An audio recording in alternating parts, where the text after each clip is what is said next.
Let's take a look at simple saddle stitch binding. The gist of this is some paper, piece of card, folded to make pages and cover, and then bound with a staple. Called saddle stitch allegedly because the binding material sits astride the spine like a saddle. Straightforward enough if you're making something small. So for instance, this one is made from just one sheet of paper cut up into 4 pieces and then with a piece of card to match that size. The bigger you get and the more pages you want inside it, the more you realize that things aren't going to fit together just quite so nicely. So here, again, just 1, 2, 3, 4 sheets folded inside this one. 2 things posing problems here. One is that the actual size of the book no longer fits within just a normal stapler. The other thing is that we have this excess paper here, right? Let's do the excess first. There are 2 things you can do. One is you can trim it off as it is. I've seen people do this and they do it just beautifully. Whenever I try this, it's kind of hit or miss whether it's actually going to work. And it's really because every page is at a slightly different level and it's not fully flush on the cutting mat. So you run the risk of just screwing it up. One alternative is, so instead of waiting until you've bound everything, to actually think about trimming down your pages to slightly different sizes before you fold and before you bind. For example, here I have 4 sheets, right? From this one, which is closest to the cover, I'm going to trim off 1 millimeter just along this edge.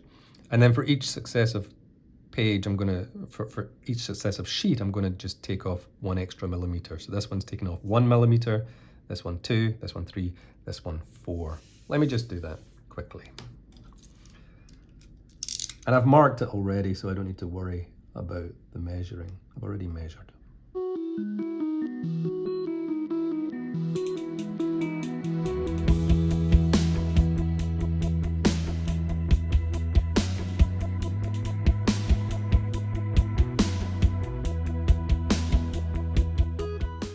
So, the 4 millimeter, taking off the 4 millimeter, so we've got one page that's shorter than all the rest. That one's going to go to the middle of the book, the center of the book.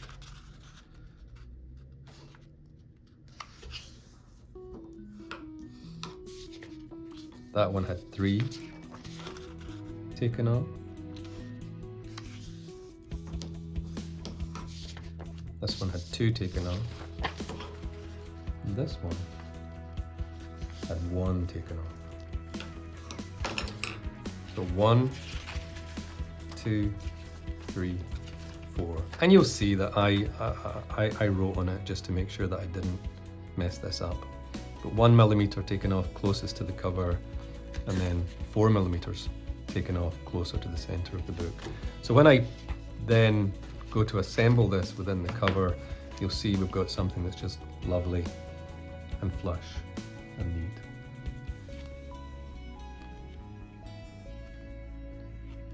It's up to you to experiment and work out what you can take off within reason. So the second trouble you run into when you have something a little bit bigger is that your normal stapler is not going to fit. So 2 options, at least 2 options. One is to buy yourself a long arm stapler, which I really like my long arm stapler.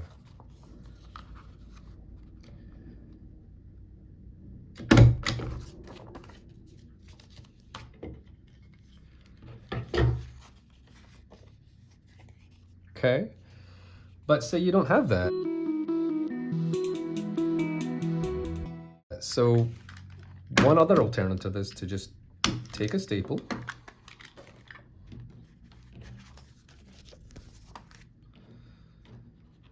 mark where you would like your staple to be,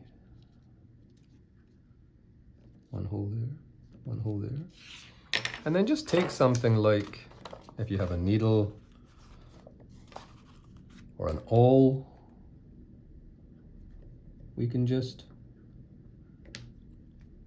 punch a little hole for each end of the staple.